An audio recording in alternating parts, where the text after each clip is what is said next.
Susan, Kahit ang isa. estudyanteng tumatanggap ng labada para makapambaon. Para may pambaon. So, Mami, so bata ka pa lang talaga Hindi madiskarte naman ka bata, sa buhay. estudyante na ako. nun. Ilang taon College. po kayo? College. Kasi nagbo-board ako, tapos working student, kinakapos ako minsan ng panggasto. So, alam ko yung mga ka-classmate ko, naka-boarding house ko, magpalabak na sa akin. Papalaba. Mura lang. But look Pwede at you na now. discount. Ha? Look at you now. Look at now. Yes.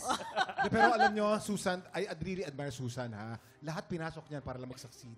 Nagkarinderya pa yan sa palengke. At nagbantay ng karinderya araw-araw. Kaya magaling magluto yan dahil sa karinderya eh. Yes. At ang lahat ng na-achieve mo ngayon, sa 25 Testigo kami years mo, sa unang hirit at sa lahat ng you deserve everything. Oh, Thank you, Kuya Kim. Ay, pero mamang, di ba ikaw din rumakit-rakit ka din dati para sa mga Ay, oo pambaon? naman. Ano naman yung mo, pinagkaabalahan mo noon? And then, nagtitinda ka ng ticket ng sweepstakes sa simbahan. Antipolo,